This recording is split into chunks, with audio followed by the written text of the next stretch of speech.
On today's Into Your Head podcast number 737, how to survive being treated like a dog in an oppressorship filled country, and something about those sticks that doctors put under your tongue as well. Absolutely fucking fantastic. Hello. Into your head.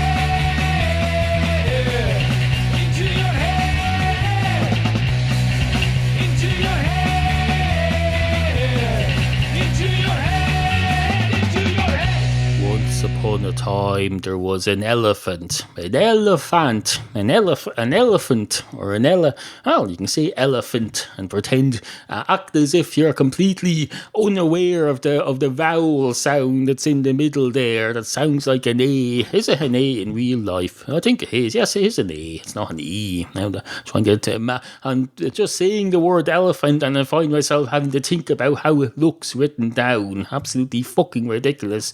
No, it's an elephant. An elephant. Fant as in fantasy. An elephant comes from may or may not come from an original word that was a merger of the words elephant and fantasy. So they said there's an elephant fantasy. Elephants aren't real, but we can fantasize one up.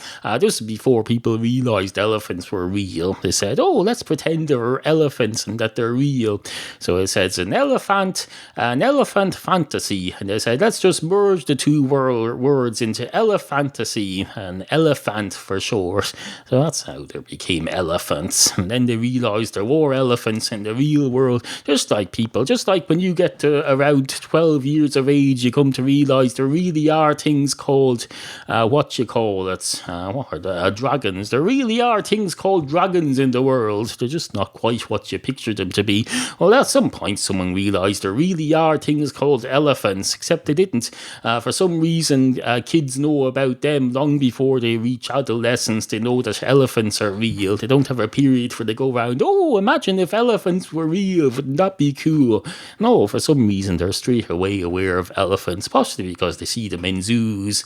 You bring them, although I was brought as a child, I was brought to a place called the Moving Crib every year. It was basically one of these. They have a moving crib of the Jesus and the stuff, but they also have stuffed animals that are moving.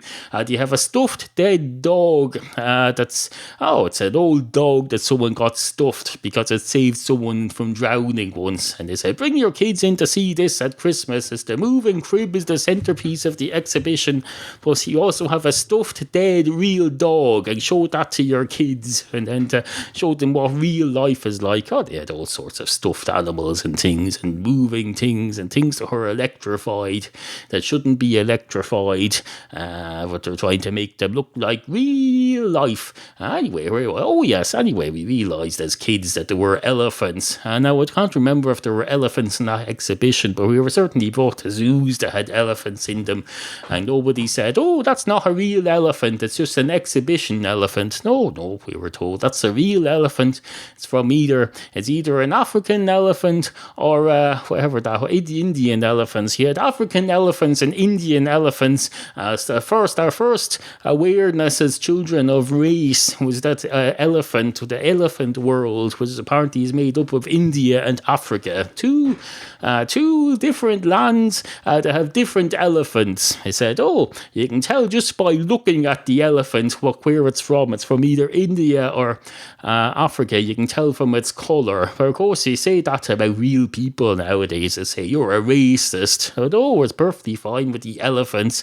And then you had a white elephant, which wasn't real at all, but who was used to, this is where the racism really came into. I can tell you, the white elephant was used as a term for something that was considered a big useless pile of crap that was just taking up space. They called that a white elephant.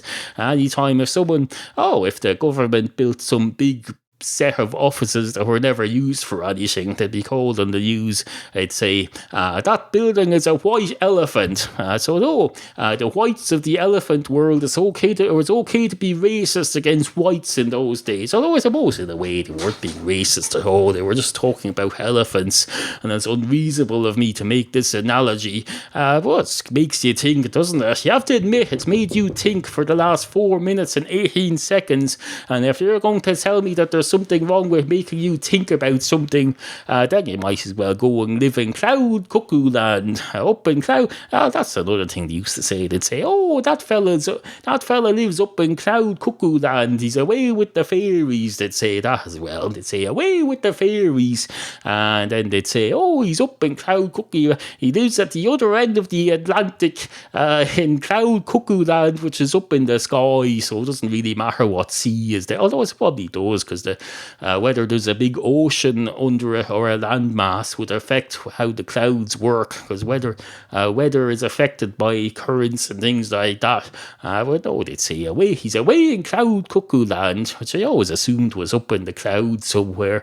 But no, maybe they meant it was just a land that looked like clouds and had cuckoos. It's probably somewhere like Hawaii or something like that, some remote. It's probably a very nice place. It's probably a lovely island somewhere with beaches and peace. But no, that was if you went there, you were considered mad and ignorant and unaware of the real world. Just because you lived on a nice tropical island somewhere.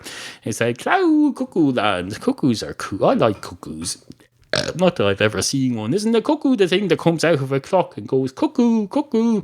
Is that based on a real a real bird? Is there a bird called a cuckoo? I can't remember. In fact, I don't think I ever even knew, which would explain why I can't remember. Anyway, cuckoos, lands, politics, it's all the same. Stuffed dogs. Welcome back to the Into Your Head podcast 2014 season. Isn't it absolutely fucking fantastic? Hello. I've always been a great believer in the dictum, reap what you... Oh, I've done that one before, haven't I? I've done the reap what you sow thing before, haven't I? Well, it still stands. I still believe in it.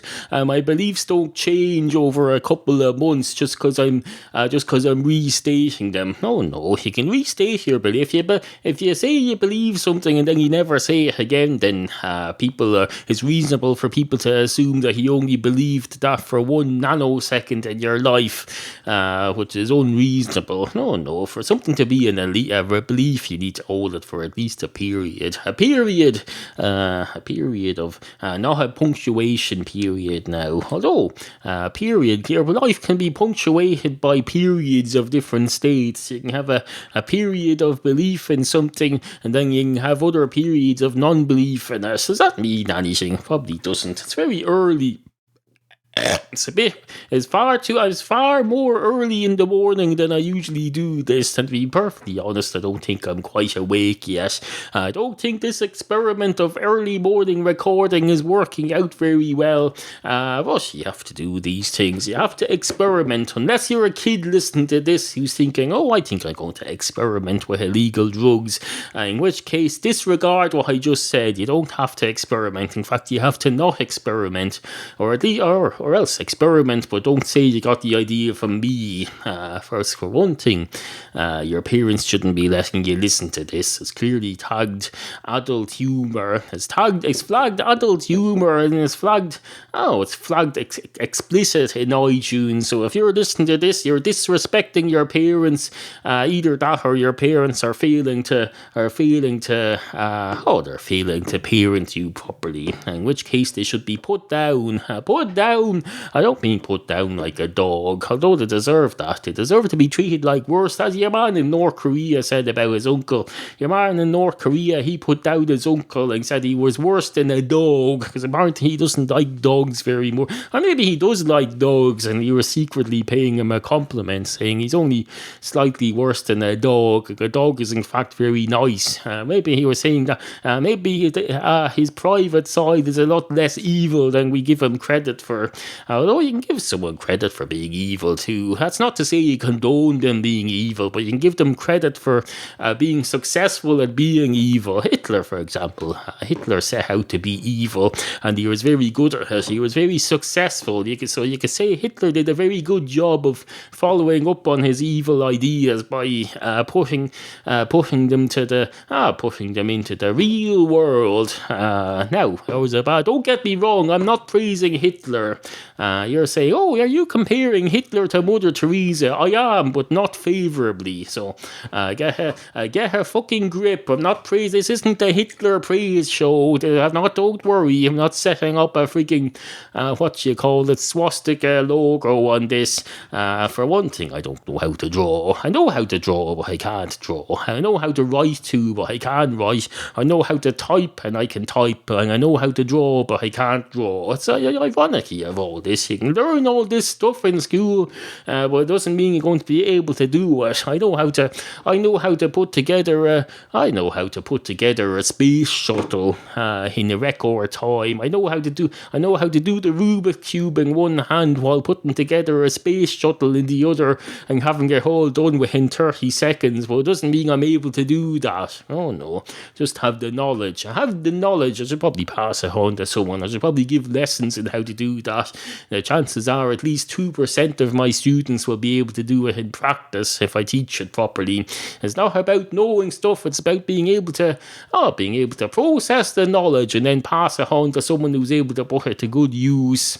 Anyway, we've a lot to get on with today. Items that need to be attended to, issues that need to be addressed, topics. Oh, topics. We've got lots and lots of topics. We're positively booming to the seams with topics. We've got topics coming out of the empty half of this half-full coffee cup. The full half, ironically, has done nothing for me yet because I haven't consumed it. There's no point. Consumption is the key to everything. There's no point having if you still have stuff and you haven't consumed it, then it's of no benefit to you. I could have a big bucket of nuts here, but if I haven't eaten any of them, then they're doing nothing for me at all, unless I'm going to sell them and make money from them. Maybe that's the idea.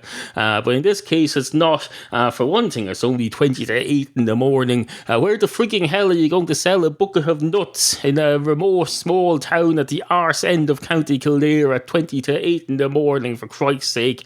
Maybe down at the local convenience store, I suppose. But who's going there buying nuts at this hour? Nobody. That's all. Nobody's buying nuts.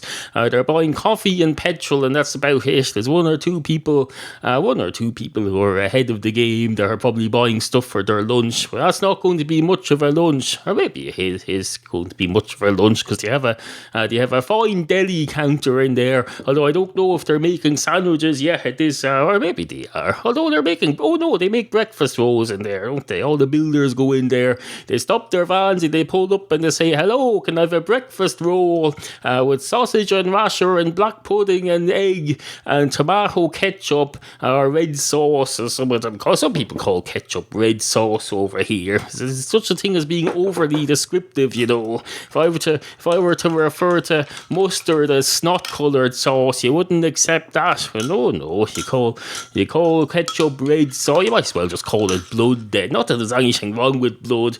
People cower in fear if you mention that something looks like blood. Blood is a life-giving frigging thing. That's why it is. It's almost as good as this coffee, although I'm sure my blood doesn't come from a quality Italian bean that's ground in the machine down beside my back door there. Incidentally, if you're a burglar and you're thinking, I know where his coffee machine is now. It's just inside the front back door. Well, it won't be by the time you heard this because I'm moving it, so don't get too cocky. Anyway, hello and welcome to the first Into Your Head podcast of 2014. Isn't it absolutely fucking fantastic? Hello. Two nuts walk into a convenience store / petrol forecourt shop.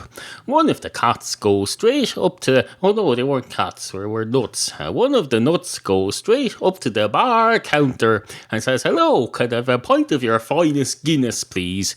And the man behind the bar says, "No, sir, you're hallucinating again. This isn't a bar. You've had too much coffee." Now, I know what you're thinking there. You're thinking, surely if he's hallucinating about a bar, he's had too much beer, not too much coffee. Well, no, he hasn't, because it's not a real bar. He's hallucinating about a bar. You can't get drunk at a bar that doesn't exist. Hallucination or no hallucination. You try going up to a bar that doesn't exist, all that's going to happen is people are going to be staring at you saying, who's he think he's talking to? And he's talking about Guinness and frigging whiskey or whatever the hell else. No.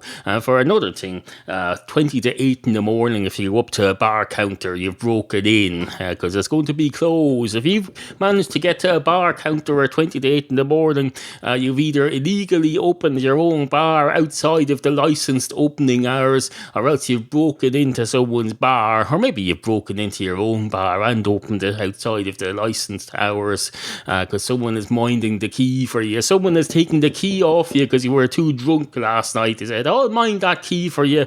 You're too drunk to drive your own bar counter home, so I'll keep this. So you turn up in the morning still drunk and you break into your own bar because you don't have the keys. Now that shows how much good taking someone's keys off them does. All they're going to do is break in and damage their own property.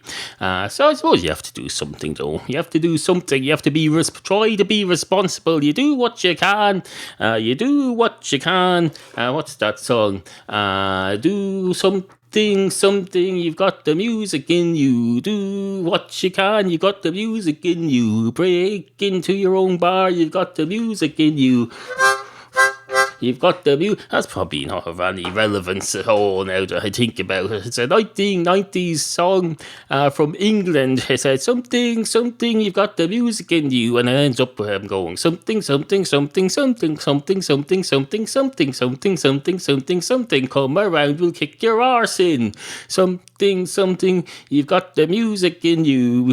That was a very uplifting song. They used to play it on morning radio a lot back in the days when I used to listen to the radio. There was a time when you had to listen to the radio because there wasn't 85 million people making podcasts and putting them up on the internet for you.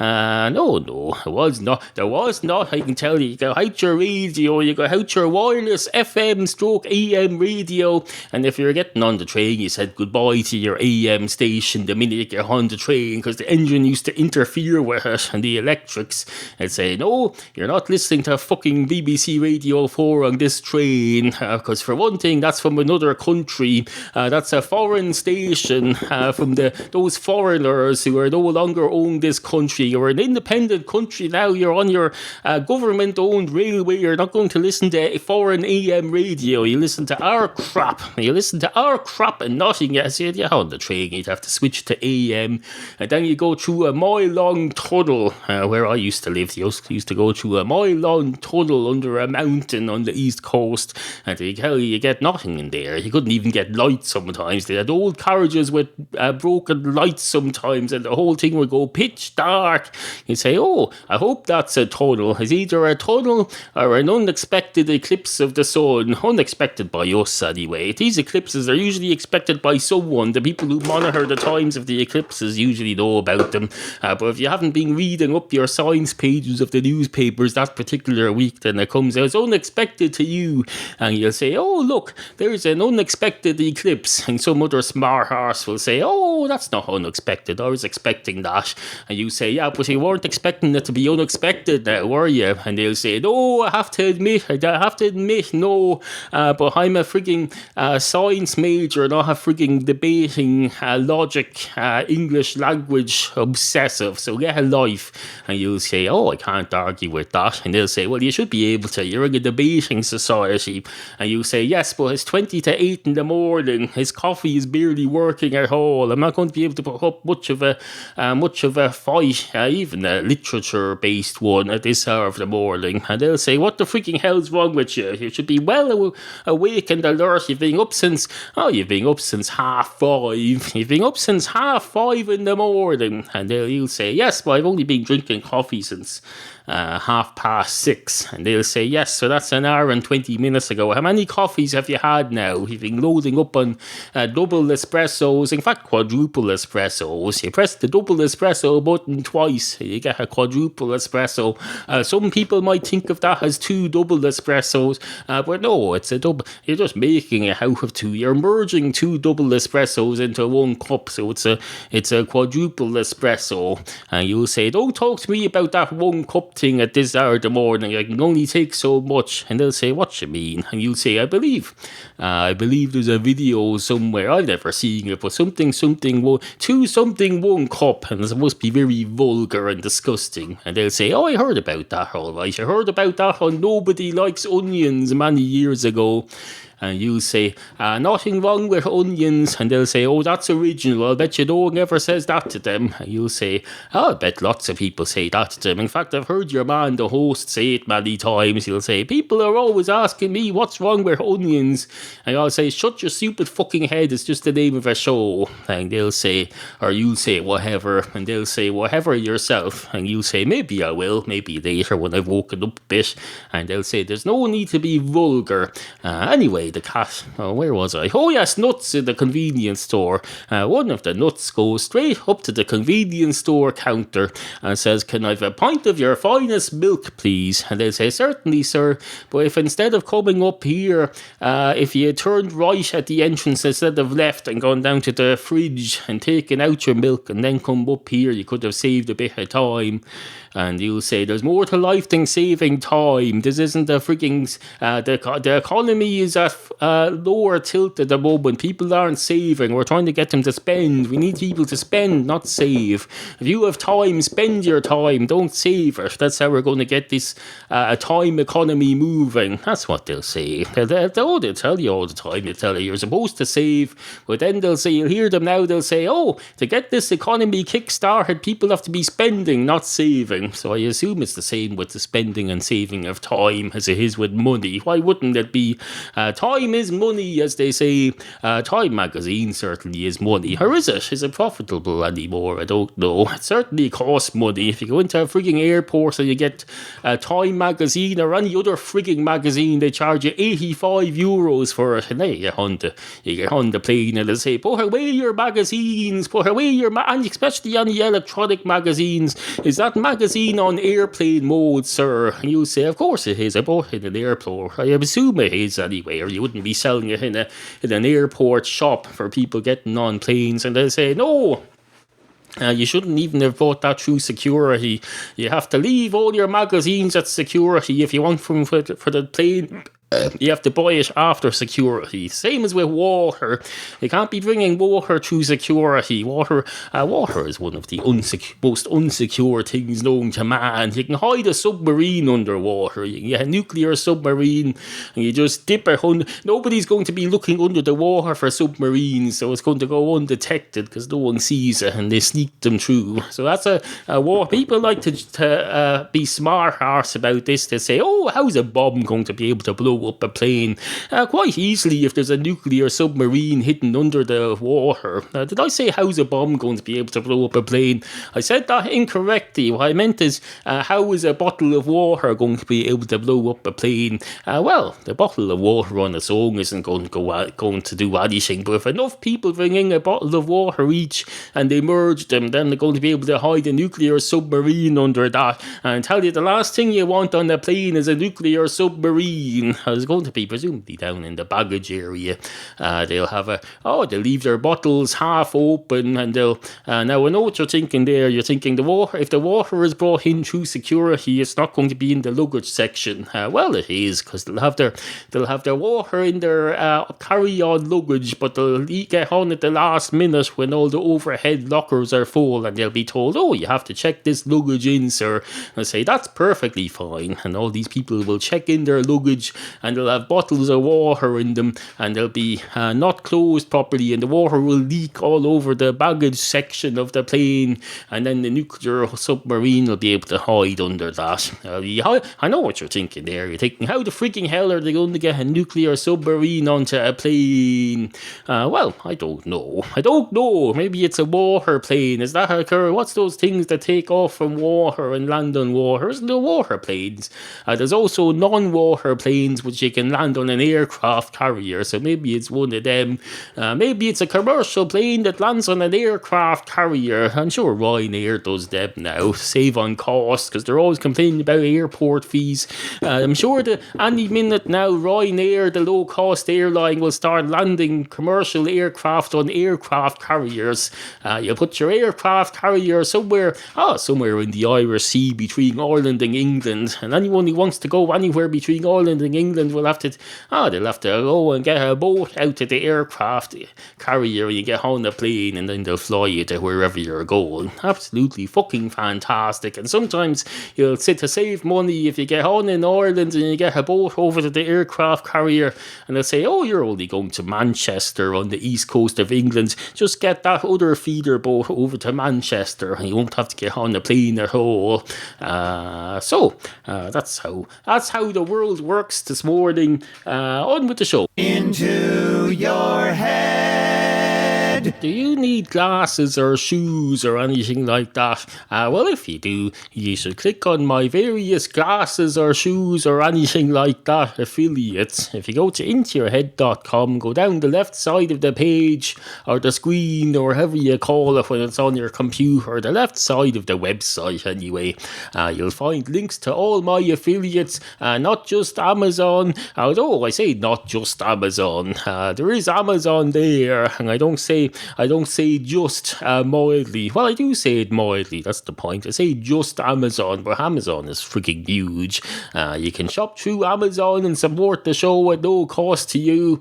You can also use my various other affiliates which sell glasses through the post, prescription glasses, prescription shoe wear, prescription, what else is there? Prescription web hosting through my host, DreamHost, and all sorts of other things. Most of these don't require a prescription at all, although if you're getting glasses you probably should get a prescription. But no, the shoes and the other stuff, they don't need a prescription for those.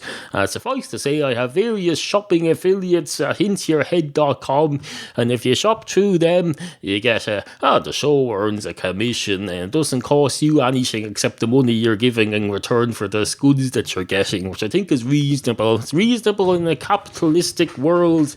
I suppose people might be listening to this in non-capitalistic countries, but you can still, well, I don't know, who am I to tell you what you can and can't do in your own country? I'm not familiar with your laws, but if you're allowed to buy stuff through my website, you should. If you're in North Korea or somewhere and you can get onto my website to buy shoes, then you probably should, just to have a taste of what the rest of the world is like. Unless they're going to murder you for doing it, in which case, although it's probably not technically murder over there, it's probably legal to put you down for buying shoes online. So if it's not illegal for you to buy shoes online, that's the point. You should do it through my affiliates at intoyourhead.com.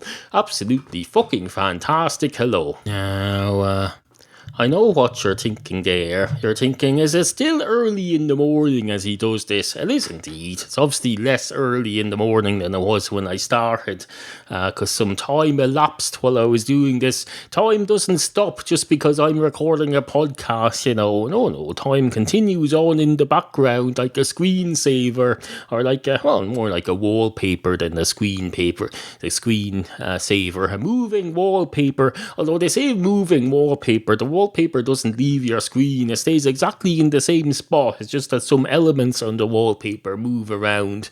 That's not really moving at all. Although if elements on the wallpaper in my house started moving around within the confines of the wall on which to which it's pasted, I wouldn't say, oh, that's not movement. That's not movement. That doesn't count as movement at all. I would not. I'd say, Christ, the wallpaper's moving. What in the name of Jesus Christ is going on? And then I'd probably realise it's just a spider or something. And in fact, I'd probably realise that sooner in my house, because there'd be a cat jumping up to try and get it before you even noticed it was moving. That's how you know it's a spider in my house. You know it's a cat first trying to get it. I found two cats up on top of my coat stand yesterday trying to get up to a spider on the ceiling. I didn't even see a spider. I just assumed there was a spider. I just knew it. You can know things, without knowing them. You can just know them indirectly. The cats knew the spider was there, and therefore what's it called? Voraciously or something. What's that thing where you do it through? You lived vicariously. I vicariously knew about the spider on the ceiling through my cats. I didn't even bother looking up at the ceiling because I can't see spiders up there. I can't be spotting spiders up on the ceiling. That's what I have cats for. I don't go chasing mice either. No, you delegate things to your cats. There's more to life. You don't just do everything yourself. You do the stuff that only you can do. You do that yourself, and you delegate the stuff that someone else can do. Just like when you go into doctors, you don't expect a doctor to be there opening the door to you and saying, hello, have a seat there, and someone will be with you in a few minutes. Probably me, because I'm the doctor. Would you like a cup of coffee? You would not. They hire people to do that so they don't waste their time doing things that other people can do. You wouldn't expect the doctor to be in the factory making the little lollipop sticks that he puts under your tongue to lift it up. No, he delegates that to the it's not even delegation, because they're not part of his company usually. Someone else, some other fella runs the lollipop sticks. Are they called lollipop sticks? They're called tongue depressors. But don't you use them to lift up the tongue as well, which is the opposite of depressing your tongue? Or do they have different sticks for that? I don't know. I haven't been to a doctor in a while. Certainly haven't had a tongue depressor put on my tongue in some time. But if he puts the tongue depressor under your tongue, this is the point, then he's pushing the tongue up. It's tongue oppressing. Or is it? No, not oppressing with an O. Oppressing with a U, as in up. If you do it with an O, then it's probably pushing the tongue back. You're oppressing it like a dictator does. So you're probably pushing it down. Although pushing it down, depressing the tongue will probably be the same as oppressing it, because you're pushing it down. You're pushing it away from where it wants to go. That's the thing. Anyway, monkey nuts. That's what they call them. They call them big, steaming, shit-eating, piss-piling buckets of monkey nuts. And are not just in convenience stores either, I can tell you. No, you get monkey nuts anywhere now. You get monkey nuts just outgrowing on trees with no shop involved whatsoever. Although they probably come along later and grab them and sell them or something. But no, you'll find if you trace back these monkey nuts to the early parts of their lives, you'll find there's no commercial involvement there at all. Sometimes you find them just growing naturally as opposed to artificially. No, things aren't always growing artificially, Sometimes they grow naturally. There isn't always someone coming along saying, I own a, what you call it, not a trademark, a patent on those seeds. You're not allowed to sow them. And you say, no, those are just growing naturally there. What are you going to do? Sue Mother Nature? And Monsanto will say, yes, we are going to sue Mother Nature. Who is this Mother Nature woman? Is that some trademark that Pepsi-Cola owns? Probably is, now that you think about it. It's probably someone owns a trademark name called Mother Nature, and they're just waiting to find something natural enough to put it on. Like, for example, monkey nuts. Except they can't, because none of these things are natural anymore. There's all these, if you listen to these conspiracy podcasts anyway, they'll tell you all these seeds, none of them are real. They're all patented. Someone going around saying you're a farmer in some downtrodden country and you want to grow lettuce. Well, you have to buy the license and the seeds off us every year. And if you're trying to take the seed from last year's crops and resow that, we're going to either sue you or come around and shoot you with a gun, or sue for the right to have you shot with a gun, or something like that, is my understanding. I might have heard some more extreme versions of the story. Maybe there's some happy medium. Maybe there's some happy medium between the conspiracists and the normal people and the people who don't read any news whatsoever and think the world is great. Maybe there's some happy medium in the middle. Now, whenever I say this, someone usually comes along and says, "Oh, a happy medium.